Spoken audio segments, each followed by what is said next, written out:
예수님이 복음서에 기적을 많이 행하시죠. 다양한 병자들을 고치십니다. 근데 예수님이 병자들을 고치시는 이 기적은 단순히 기적, 병 낫는 치유만을 얘기하지 않고 그 안에 많은 상징적인 의미가 들어 있습니다. 그냥 고치신 것이 아니고 그 고치심의 사건을 통하여 뭔가를 메시지를 주시려고 하시는 것들이 많이 있습니다. 오늘 본문에도 오늘 맹인이 눈을 뜨는 사건이 있습니다. 앞에도 있었고요. 또 한 번 더 나옵니다. 니고데모 얘기가 나오는데요. 맹인이 눈을 뜨는 사건인데 좀 특이한 사건입니다. 사람들이 맹인을 예수께로 데리고 왔죠. 그때 예수님이 눈에 침을 뱉으시고 그에 안수하시는 장면. 사실 예수님은 안수가 필요 없으신 분이죠. 말씀만 하시면 되는 거고 예수님 직접 안 만나도 그냥 낫기도 하고 이런 녀석. 안수하신다는 말은 참 의미가 있는 거예요. 터치를 하는 거거든요. 터치. 사랑이죠. 사랑. 긍휼이고 그 사람의 고통의 바깥에서 그냥 치료 행위를 하는 게 아니고 그 사람의 고통, 아픔 안으로 들어가서 그와 함께 하겠다는 마음이 그 안수 안에 있는 겁니다. 오늘 주님이 맹인에게 안수를 하시고 난 다음에 이런 질문을 던지십니다. 무엇이 보이느냐 그랬습니다. 무엇이 보이느냐. 굉장히 중요한 질문입니다. 무엇이 보이느냐. 여러분 무엇을 보느냐에 따라 인생이 달라집니다. 뭘 보느냐는 거예요. 보이는 것 이상을 살 수가 없습니다. 안 보이면 어둠 속에 사는 거고 보이면 보이는 것까지만 사는 겁니다. 보이는 게 나의 세계입니다. 안 보이는데 내가 그 세계를 살 수가 없는 거죠. 보이는 게 내 세계잖아요. 우물 안에 있으면 우물 안에 보이는 세계가 그게 전부예요. 동굴 바깥에 나가서 보이는 세계가 보이면 그게 전부 보이는 거예요. 사람들마다 보이는 게 다 달라요. 아이들의 눈에 보이는 세계는 또 다르겠죠. 똑같이 봐도. 아이라도 돌잔치 때 보면 앞에 막 갖다 놓고 애가 보는 걸 딱 잡으려고 하면 어른들이 돌리죠. 이거 잡아라고 다른 거 잡으라고. 애가 보는 그 돌아이의 눈에 보이는 세계가 있겠죠. 칼라가 있고 크고 가까우면 잡는 거겠죠. 여러분 사업가의 눈에 보이는 게 있을 겁니다. 전공에 따라 다르고요. 경험에 따라 보이는 게 달라요. 오늘 교회 본당에 와서도 보이는 게 다 다를 겁니다. 자, 내 눈에 보이는 게 바로 나의 세계라는 겁니다. 우리는 보는 것을 따라 가게 되고 보는 것에 사로잡힙니다. 보는 게 실력이고요. 어디까지 보느냐가 중요한 것입니다. 자, 오늘 무엇이 보이느냐? 자, 이 질문에 맹인이 이렇게 대답을 합니다. 24절에 쳐다보며 이르되 사람들이 보이나이다. 나무 같은 것들이 걸어가는 것을 보나이다 하거늘. 사람들이 보이긴 하는데 나무 같은 것들이 걸어가는 것처럼 보인다는 거예요. 이게 뭘 말하는 겁니까? 아직 보이긴 하는데 완전하지 않다는 겁니다. 희미한 단계, 사물의 형체만 보이는 단계. 이게 구별이 쉽지 않은 겁니다. 사람인 것 같기도 하고 나무 같기도 하다. 이 분별이 안 된다는 거죠. 다르게 표현하면 렌즈에 초점이 안 맞는 것과 같습니다. 자, 왜 선명하게 보이지 않았을까요?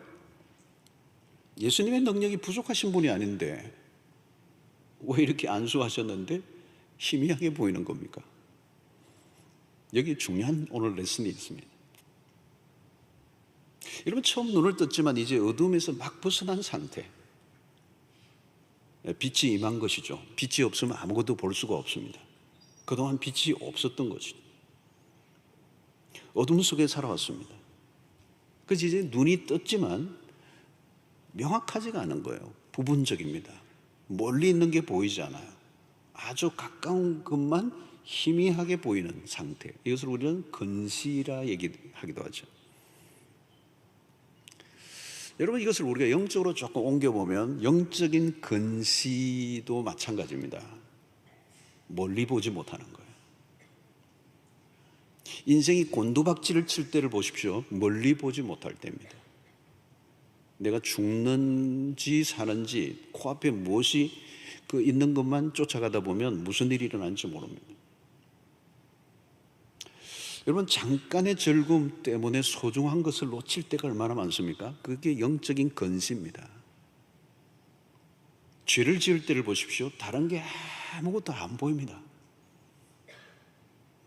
가족도 안 보이고 주변의 사람들도 안 보이고 무엇인가 완전히 빠져 있는 것이죠. 야곱의 형 에서가 흙이 상태에서 팥죽에 바로 눈앞에 팥죽에 눈이 고정되니까 장자권이 눈에 들어오지가 않아요.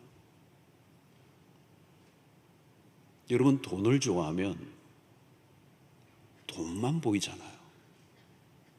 사각지대가 너무 많은 거예요. 어느 한쪽에만 고정하면 사각지대가 어마어마하게 많은 거예요. 돈 위에 다른 게 아무것도 안 보이는 거예요. 요즘 보니까 형제도 부모도 이 돈이 시선을 강하게 끌어당기니까 다른 게 안 보이는 거예요. 여러분, 권력이 왜 무서운 겁니까? 권력의 자리에 앉으면 이 블라인드 사이트, 이 사각지대가 너무 많은 거예요. 안 보이는 부분이 많이 생기는 거예요.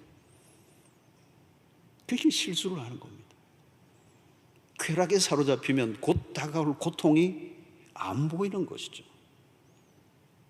여러분, 영적 근시안은 우리의 삶에 광범위하게 퍼져 있습니다. 최악의 근시안은 어떤 것입니까? 1시간 후에 일어날 일이 보이지 않는, 사물 너머를 보지 못합니다. 당장 일어난 일에만 급급하죠. 바로 이것이 가까운 것만 흐릿하게 보이는 단계에서 일어난 일입니다. 우리는 육안도 그렇고 우리 영적 근시안도 그런 것입니다. 자, 오늘 본문에서 우리가 보아야 될 대목은 두 번째 주님이 안수하시는 대목입니다. 25절에 보면 이에 그 눈에 다시 안수하시매 그가 주목하여 보더니 나아서 모든 것을 밝히 보는지라 그랬습니다. 자, 두 번째 안수를 통하여 완전해졌습니다. 모든 것을 밝히 보는지라. 자, 주님은 단번에 완전한 치유를 하실 수 있는 분인데 왜 한 번으로 완전하게 끝내지 않으시고 두 번 안수를 하셨는가? 마치 의사가 1차 수술을 했는데 실패를 좀 해서 완전하지 않아서 2차 수술을 한 것과 같은. 여러분, 이 맹인의 입장에서는 얼마나 번거로운 일입니까? 예수님도 가끔 안수가 약하실 때가 있나? 그게 아니죠, 여러분. 두 번째 안수를 하신 것을 통하여, 이 과정을 통해 주님이 뭔가 의도를 가지고 하신 거예요. 그 핵심은 뭔가 하면 오늘 이 본문, 오늘 읽었던 이 본문의 전후 문맥에 의하면 틀림없이 제자들에게 무엇인가 레슨을 하고자 하신 것입니다. 자, 바로 앞에서 제자들을 향해서 주님이 하신 말씀을 보면 우리가 금방 알 수가 있어요. 8장 18절을 보면 너희가 눈이 있어도 보지 못하며, 눈이 있어도 보지 못하며, 귀가 있어도 듣지 못하느냐, 또 기억하지 못하느냐. 이건 누구에게 두고 하신 말씀입니까? 제자들로 두고 하신 말씀입니다. 오병이어의 기적을 보고도 눈이 열리지 않으니까 그냥 떡 얘기만 하고 있는 제자들. 여러분, 이 두 번째 눈뜨을 통하여 눈이 열리는 게 무엇인지를 알려주십니다. 1차적인 눈뜸은 누구에게나 있을 수 있는 일입니다. 신체적인 회복이죠. 그러나 그것만으로 부족하다는 거예요. 두 번째 안수하심으로 눈이 열리는 거예요. 그 눈이 열릴 때 무엇이 보이느냐는 거예요. 여러분, 우리가 정말 이 눈이 열린다는 것은 이 어마어마한 사건입니다.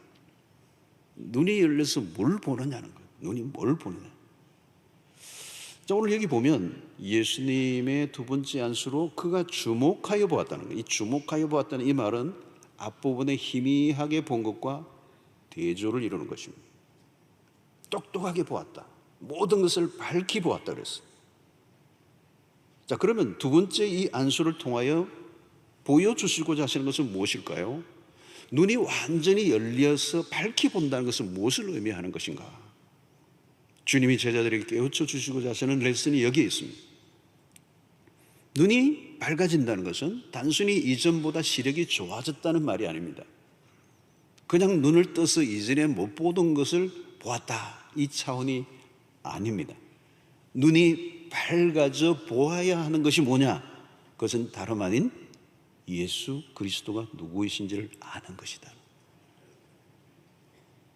그리스도가 누구이신가를 모른다면 눈이 밝아진 게 아니라, 그게 오늘 제자들에게 주시는 메시지예요.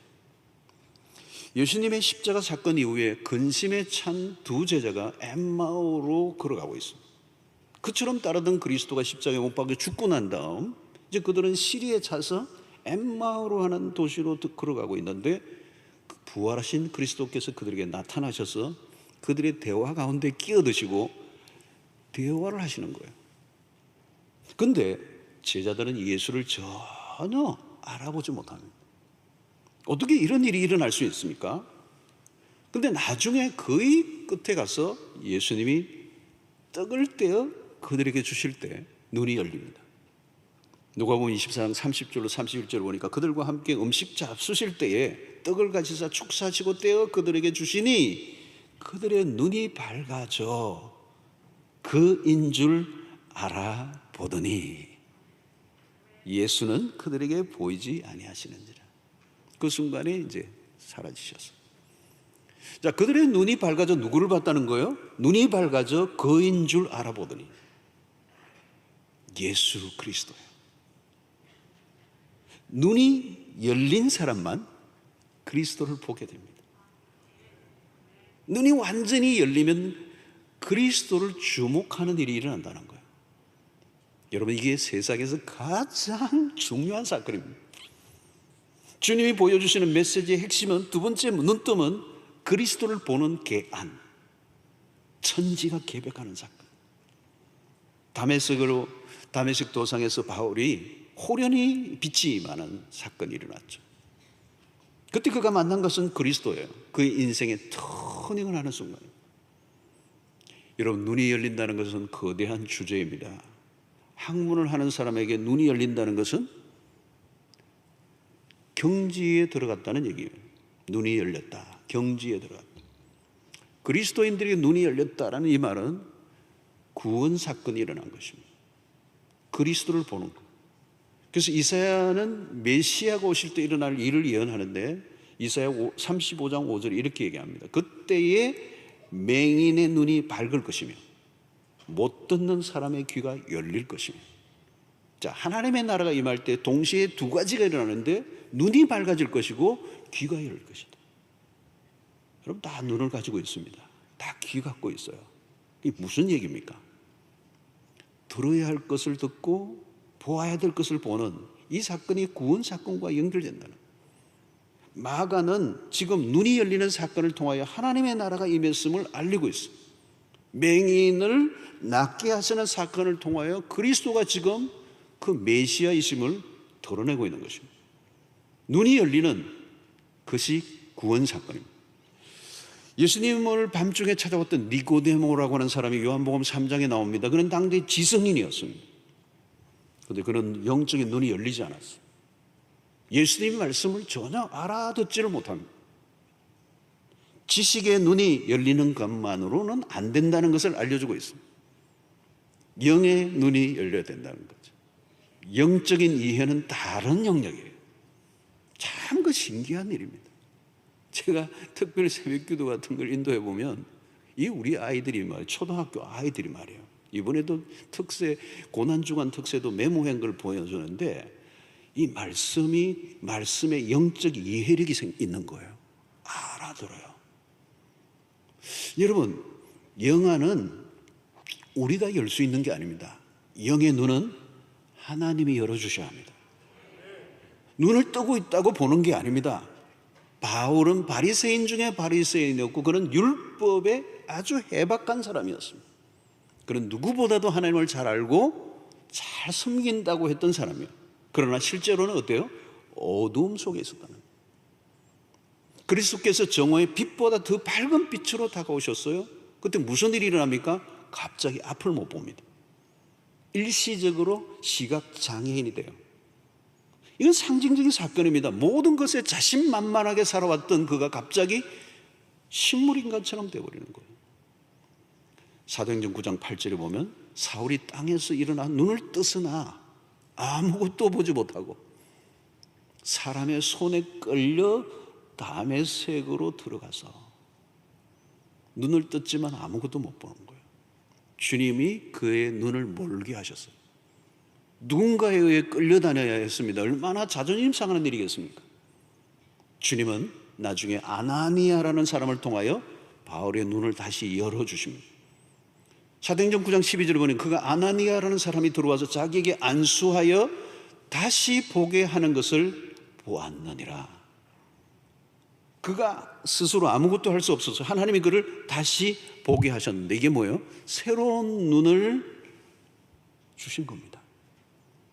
그래서 사도행전 9장 18절에는 이렇게 얘기해요. 즉시 사울의 눈에서 비늘 같은 것이 벗어져 다시 보게 된지라.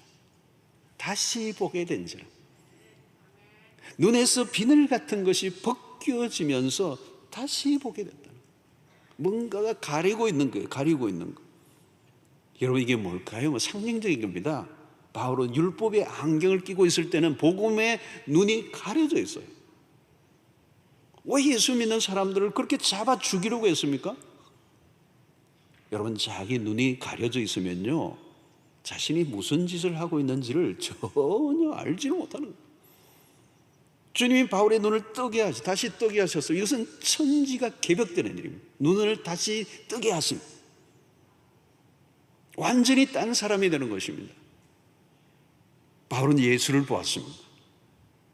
그의 모든 것이 달라졌어요. 이전에 보이던 것이 안 보이고 이전에 보지 못하던 게 보이기 시작한 것입니다. 혼돈에서 벗어나고 어둠에서 벗어나는 더 이상 이전과 같은 삶을 살 수 없도록 그를 완전히 변화시킨 힘은 그의 눈이 다시 열렸기 때문에. 성도 여러분, 교회를 다닌다고 모두가 눈이 열린 것은 아닐 수도 있습니다. 어떤 사람은 하나님을 보는데 어떤 사람은 하나님이 보이지가 않아요. 아무리 성경을 읽고 연구를 해도 예수가 눈에 보이지가 않아요. 신기하죠, 여러분? 성경을 읽고 난 다음에 엉뚱한 소리를 하는 사람들이 있습니다. 자기 철학에 벗어나지 못하는 것이 뭔가 비늘이 있는 거죠. 눈이 감겨져 있다는 뜻입니다. 눈이 열린다는 것은 우리가 더 이상 많은 지식을 터득해야 일어나는 일이 아니에요. 우리가 몸을 막 비틀면 어느 순간 득도할 수 있는 일이 아니에요. 이것은 전적으로 성령이 하시는 일입니다. 하나님이 열어주셔야 돼요. 이게 은총입니다.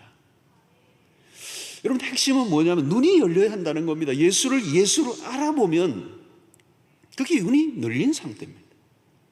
눈뜸의 기준은 그리스도예요. 그리스도를 알아보느냐는 거예요. 알아보느냐. 오늘 본문 다음에 이제 다음 주일날 우리가 살펴볼 대목이 뭐냐면 예수님이 제자들에게 너희는 나를 누구라 하느냐 질문을 던져. 베드로가 주는 그리스도시요 살아계신 하나님의 아들입니다라고는 이 고백이 이제 다음 주일날 본문이에요. 자, 여러분 이 베드로의 고백이 나오고 있어요.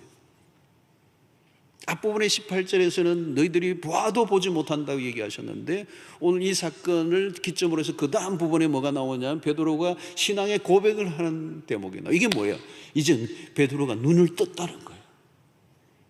눈을 뜬 거예요. 눈을 떠서 그리스도가 누구인지를 알았기 때문에 주는 그리스도시요 살아계신 하나님의 아들입니다. 이 고백을 할 수 있다. 사랑하는 성도는 왜 예수님이 이 제자들에게 드디 믿고 미련하다고 책망을 하셨습니까? 제자들마저도 예수님이 하늘로부터 내려온 메시아임을 알아차리지를 못하는, 사람들은 예수님을 빵 문제를 해결해 줄 경제적 메시아로, 때로는 로마의 압제로부터 해방시켜줄 정치적 메시아로 오해를 하는 거예요. 그리스도를 그리스도로 보지 못한 것입니다. 오늘 본문에서도 예수님은 비공개적으로 맹인을 치유하시고자 하셨던 이유가 뭐냐면, 따로 데리고 가셔서 조용히 치유하시려고 하셨던 이유 중에 하나는 뭐냐, 사람들이 예수님을 단순히 병 고치는 치유자로만 오해할까 봐 숨어서 조용히 치료를 하신 겁니다. 제자들이 거듭된 실패의 핵심은 무엇입니까? 예수의 기적을 보면서도 그리스도에 대해서 눈이 열려지지 않았기 때문에 그리스도에 대해서 오해를 하는 것입니다. 여러분, 예수님이 십자가의 길로 가까이 가면 갈수록 제자들은 혼란스러워했어요. 이 예수와 함께, 이 예수가 로마의 압제로부터 아니면 정치적 이 경제적 메시아로 등극하면 한 자리 좀 하고 싶었는데 자꾸 죽으러 가니까. 백성들도 마찬가지예요. 예언자들이 예언했던 그 주인공이 나타났는데도 그를 오해하고 배척하는 것입니다. 그리스도가 몸을 입고 세상에 오신 것은 신비로운 일입니다.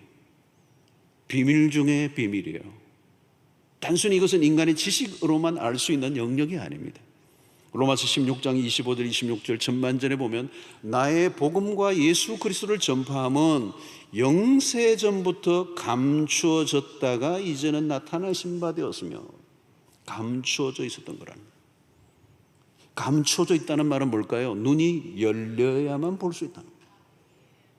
삶의 가장 큰 혼란은 무엇입니까? 그리스도에 대한 오해예요. 그리스도는 누구이신가요? 창세기부터 요한계시록까지 계속 얘기하는 것은 그리스도는 누구이신가? 가장 큰 오해는 그리스도에 대한 오해입니다. 여러분, 인류 역사에 예수님처럼 오해를 받으신 분은 없을 거예요. 사람들은 예수를 각색하고 왜곡시켜버려요. 예수를 믿는다고 얘기를 하지만 성경이 말씀하는 예수가 아니에요. 여러분, 우리 한국 사회 안에도 마찬가지예요. 기독교 안에, 기독교가 기독교에 여러분 순수한 기독교로만 들어오지 않아요. 그 시대의 문화와 역사와 다양한 거기서 만들어진 경험과 이런 것들이 다 소위 말하면 짬뽕이 되는 거예요. 그래서 여러분, 우리 한국의 기독교 안에도 뭐가 들어왔어요? 뭐 유교도 들어오고요, 샤머니즘도 들어오고요, 불교들도 있고요, 막 뒤섞여 있는 거예요. 성경이 말씀하는 예수가 아니라는 거예요. 자기의 경험과 자기의 관점에서 자기가 만든 예수를 믿는 거예요. 여러분, 우리 신앙의 승부처는 뭡니까? 이게 참 쉽고도 어려운 부분입니다. 그리스도를 제대로 알면 모든 게 그 안에서 다 풀리게 됩니다. 우리가 성경을 읽을 때 눈이 열려야 돼요. 성경 백독하는 것도 좋지만 그리스도가 누구이신지에 대한 눈이 열리지 않으면 백독 천독을 해도 소용이 없어요. 그래서 시편의 기자의 기도가 이렇습니다. 시편 119편 18절에 내 눈을 열어서 주의 율법에서 놀라운 것을 보게 하소서. 여러분, 기도하시기를 바랍니다. 말씀의 눈이 열릴 때 다른 것이 아니에요. 그리스도를 점점 더 알아가는 은혜가 있게 되는 것입니다. 가끔 성경을 읽을 때 여러분, 자신에게 위로가 되는 구절을 찾을 수도 있고요, 내 내면의 상처를 치유하기 위해서 어떤 구절들을 묵상할 수도 있습니다. 물론 그렇게 할 수도 있고 그렇게 될 수도 있지만, 더 중요한 것은 우리가 성경을 대할 때 우리의 모든 초점은 그리스도여야 돼요. 그리스도에 대해서, 그리스도가 누구이신지에 대해서 눈이 열리면 다른 문제는 저절로 자동적으로 해결되는 것입니다. 모든 출발은 그리스도예요. 그리스도가 우리를 움직이게 합니다. 우리의 삶을 내가 바꾸려고 해서 해도 아무리 안 되지만 내 눈이 열려서 그리스도를 보는 순간 그리스도께서 내 삶을 바꾸어 내시는. 성경을 우리는 하나님의 자기 계시라는 표현을 씁니다. 하나님이 당신 자신을 드러내셨다는 거예요. 인간의 언어로 우리가 알 수 있듯이 하나님은 영이시고 하나님은 우리가 생각하는 것보다 훨씬 더 크신 분이기 때문에 우리는 다 알 수는 없지만, 그러나 우리의 인간의 언어로 표현할 수 있는 만큼 하나님 당신을 계시에 드러내셨다는 거예요. 그리스도는 누구이십니까, 여러분? 그분은 우리가 아무리 힘들고 어려운 상황에 빠져 있다고 할지라도 그리스도가 누구이신지를 우리가 제대로만 안다면 우리는 우리를 둘러싼 모든 두려움에서 벗어날 수 있습니다. 모든 게 망가져도 그리스도가 누구이신지를 알면 회복이 일어난다는 것. 성경은 인간의 모든 문제에 답을 주는 것은 아닙니다. 그러나 하나님이 누구이신지를 알아가면 우리의 많은 의문과 고민들이 하나 둘씩 저절로 떨어져 나가는, 미련한 삶이 벗겨져 나가고 무지의 구름에서 벗어나는 역사, 그리스도에 대해서 눈이 열리면 놀라운 역사가 일어나게 되는 것입니다. 사랑하는 성도 여러분, 그리스도를 본 사람은 어둠에 다니지 않습니다. 분별력이 생깁니다. 단순한 지식이 아니라 영적 지각이 열리는 것입니다. 혼란스러웠던 삶이 정리될 수밖에 없습니다. 이게 신앙의 핵심이에요. 신앙이 깊어져 간다는 말은 그리스도가 점점 더 선명하게 보여진다는 거예요. 요한복음 14장 6절의 말씀이죠. 여러분, 예수께서 이르시되 내가 곧 길이요 진리요 생명이니 나로 말미암지 않고는 아버지께로 올 자가 없느니라. 그분은 우리의 삶의 길이 되시고 진리가 되시고 생명이 되십니다. 그리스도께 눈을 뜨면 길이 열려요. 악몽 같은 삶에서 벗어납니다. 빗나간 삶을 사는 사람에게 아무리 돌이키라고 얘기를 해도 안 통해요. 여러분, 빗나간 자녀를 아무리 무슨 교훈을 하고 아무리 잔소리를 하고 아무리 겁을 줘도 바뀌지 않아요. 그러나 어느 날 그리스도를 만나는 순간, 그리스도의 눈을 뜨는 순간 한마디도 안 했는데 뒤집어지는 역사를. 여러분, 두 번째 눈뜨면 모든 것의 출발 지점입니다. 눈뜨의 역사가 일어나지 않으면 영적인 삶을 살 수가 없습니다. 내가 보고 싶은 것을 보는 것이 아니라 주님이 보여주시는 것을 보아야 합니다. 우리의 삶의 가장 위대한 사건은 그리스도로 알아보는 일, 이게 바로 두 번째 눈뜸이에요. 여러분, 이 두 번째 눈뜸이 일어나면 이전과 같은 삶을 살 수가 없어요. 그리스도를 모르고는 그리스도를 따를 수가 없어요. 사랑하는 성도 여러분, 오늘 이 시간에 여러분들에게 이 두 번째 눈뜸의 역사, 하나님께서 우리의 눈을 열어주시는, 그래서 우리의 눈이 밝아져 그리스도를 그리스도로 알아보는 은혜가 있게 되기를 축원합니다. 여러분, 영적으로 성장한다는 것은 무엇입니까? 우리의 눈이 점점 밝아져 가는 것입니다. 이것이 여러분, 우리의 신앙이 밝아져 갈수록 우리의 신앙이 자라가는 것이죠. 오늘 예수님의 두 번째 안수를 통하여 눈을 뜨게 하는 과정이 있는 거죠. 한꺼번에 일어나는 일은 아닙니다. 시간을 통하여 일어나는 것이죠. 그래서 바울은 에베소 교회를 향해서 이런 기도를 드립니다. 1장 18절에 19절에 너희 마음의 눈을 밝히사, 너희의 마음의 눈을 밝히사, 이 줄을 꺼야 돼요. 그의 부르심의 소망이 무엇이며 성도 안에서 그 기업의 영광의 풍성함이 무엇이며 그의 힘의 위력으로 역사하심을 따라 믿는 우리에게 베푸신 능력의 지극히 크심이 어떠한 것을 너희로 알게 하시기를 구하노라. 이 바울의 목회적 기도입니다. 바울이 에베소 교회 성도들, 에베소에서 목회를 오랫동안 하고 그 에베소 교회에 대한 애정을 많이 가지고 에베소 교회를 위해서 목회적 기도를 하는데, 이 기도의 첫 장면이 이거예요. 너희 마음의 눈을 밝혀주기를 원한다. 목회자로서의 바울은 성도들에게 간절한 기도 제목이 하나 있는데, 너희의 마음의 눈을 밝혀주시기를 원한다. 여러분, 여기에 이 눈이란 어떤 눈일까요? 마음의 눈은 영안을 말하는 거예요. 영안이 열려야 한다는 거예요. 영안이 열리지 않으면 무엇이 축복인지 분별을 할 수가 없는 겁니다. 잘못된 것을 구하게 되는 것입니다. 눈이 밝아져 가는 것, 이것이 얼마나 놀라운 축복인가. 그런데 이것이 하루아침에 일어나는 게 아닙니다. 여러분, 예수님의 제자들을 보십시오. 3년간이나 예수님을 따라다니지만 깨닫지 못합니다. 우리의 신앙에 필요한 것은 뭘까요? 기독교 신앙은 타 종교와 다른 점이 하나 있어요. 우리가 열심히 노력하는 일도 필요하지만 더 중요한 것은 우리의 편에서 노력보다 하나님의 편에서 이미 이루어 놓으신 것을 발견하는 것입니다. 그게 복음이죠, 여러분. 복음. 하나님이 우리를 위하여 베풀어 주신 게 너무 크다는 것입니다. 바울은 에베소 교회 성도들이 눈이 열려 하나님이 베푸신 지극히 크고 풍성한 은혜이 무엇인지를 알기를 원하노라. 여러분, 우리가 기도할 때 보면 주로 달라 기도가 많잖아요. 여러분, 주시옵소서, 주시옵소서. 쌍시옷자를 몇 개 넣어야 돼. 주시옵소서. 그래서 막달라 마리아 뭐 그러잖아요. 근데 여러분, 눈이 열리면요 달라져요. 눈이 열리면 무슨 일이 나나요? 하나님 충분합니다. 하나님이 주신 은혜가 너무 커서 감탄사가 터진다. 하나님의 능력이 무엇인가를 알면 쓸데없는 세상의 힘을 의지하지 않고 살 수 있게 됩니다. 이미 하나님이 우리에게 베풀어 주신 축복이 너무 커서, 장래에 우리에게 주실 기업의 영광이 너무도 엄청나서 문제는 눈이 열려야 된다는 거예요. 처음에는 그 하늘의 소망이 희미해져 보였지만 갈수록 선명해지는, 예수님의 제자들이 처음에는 그 떡만 눈에 보이는 거예요. 떡. 그 너머의 메시지를 읽지를 못했어요. 그 떡을 베푸신 주님을 보지 못한 것입니다. 그러니 어려운 일만 생기면 죽는 줄 알고 어쩔 줄 몰랐는데 눈이 열리면 아니라는 거예요. 사랑하는 성도 여러분, 성숙이란 무엇입니까? 영적 시력의 회복입니다. 그리스도에 대해서 눈을 뜨고 점점 더 알아갈 때 무슨 일이 일어납니까? 우리의 갈망은 무엇일까요? 더 알기를 원합니다.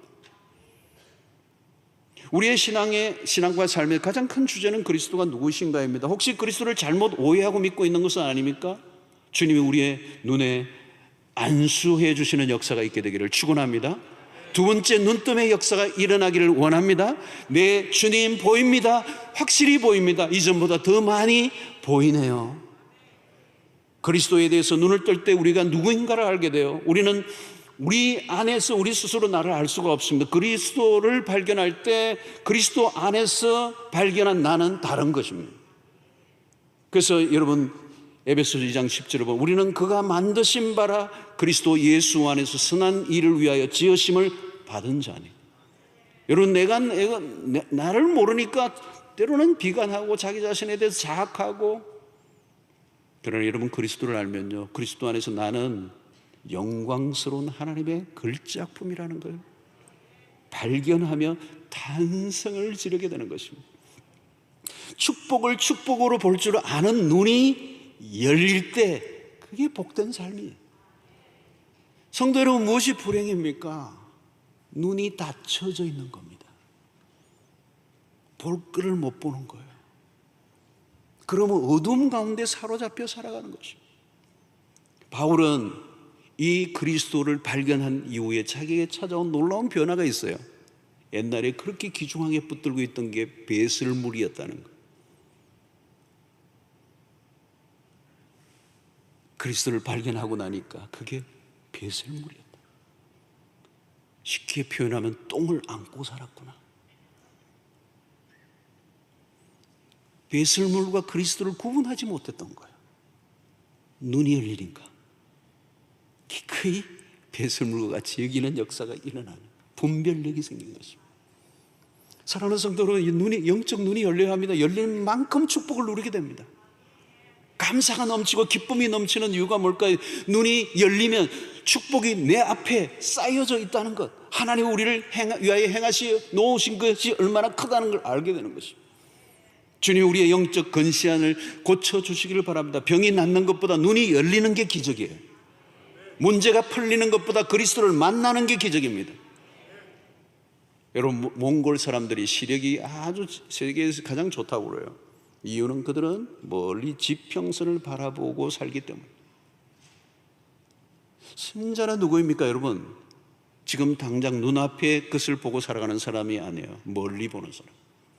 그리스도를 만난 사람들은 그리스도의 왕국을 바라보는 눈이 열립니다. 하나님의 나라에 눈을 뜬 사람들입니다. 히브리서 11장의 믿음의 장에 나오는 믿음의 사람들은 돌아갈 본향을 미리 본 사람들이었어요. 천국의 눈이 열린 사람은 이 땅의 것으로 낙심하지 않는 이유가 거기에 있습니다. 성도 여러분, 멀리 보는 사람이 이깁니다. 그동안 우리는 어두운 가운데 살았습니다. 무지몽매했습니다. 착시현상에 시달렸습니다. 희미하게 보였던 그리스도가 이제 선명하게 보이는 은혜가 있게 되기를 축원합니다. 그리스도가 누구이신지 알아갈수록 내가 누구인지, 내가 어떻게 살아가야 할 것인지 갈수록 더 분명해지게 되는 거예요. 우리의 신앙의 모든 것을 걸어야 할 것은 딱 한 가지입니다. 그리스도에 대해서 더 알기를 원합니다. 아마도 여러분, 우리 중에 그 누구도 그리스도를 온전히 알고 있다고 하는 사람은 아무도 없을 거예요. 나는 어느 정도 예수를 안다 생각하는 분이 있다면 아직 예수를 모르고 있다는 증거입니다. 그리스도 안에 감춰진 비밀이 얼마나 풍성한 것인지 우리는 몰라요. 우리는 일평생 그리스도를 알아가지만 아마 죽을 때까지 다 알지 못할 거예요. 2000년의 기독교 역사 속에 그리스도는 누구이신가? 어마어마한 믿음의 사람들이 지성을 가지고 성령의 은혜 가운데 깨달았어. 책을 쓰고 또 쓰고 또 썼지만 아직도 그리스도는 여전히 비밀로 남아있어. 우리는 그리스도를 다 알지 못해요. 그 그리스도의 이름 안에 숨겨져 있는 비밀이, 그 풍성한 은혜가 얼마나 큰가를 우리는 알지 못해요. 지난 고난주간에 일주일 동안 새벽마다 특세를 통하여 십자가의 고난을 잠깐 살펴보았지만 그 안에도 무궁무진함이 있어요. 끝이 다이지가 않아요. 사랑하는 성도 여러분, 근데 우리의 눈이 가려졌어. 우리 안에는 비늘이 있어서 우리의 눈뜸이 아직 일어나지 않았어. 그래서 사물을 희미하게 보는 것처럼 그리스도를 희미하게 바라보며 그리스도를 따를 수는 없어. 우리에게 더욱더 큰 믿음을, 그리고 이 세상의 어려움을 이겨내게 만들게 하는 그 힘은 우리의 눈이 열려 그리스도가 누구이신지를 제대로 알고, 내가 믿는 그리스도가 누구인지를 제대로 안다면 내 생명, 내 모든 것을 다 바쳐도, 양화진의 선교사님의 어느 이 땅에 생명을 바쳐 복음을 전한 선교사님의 묘비에 그런 글귀가 우리에게 늘 마음에 부딪히잖아요. 내 목숨이 천개가 되어도 이 조선 땅을 위하여, 복음을 위하여 내가 내 목숨을 바치고 싶다.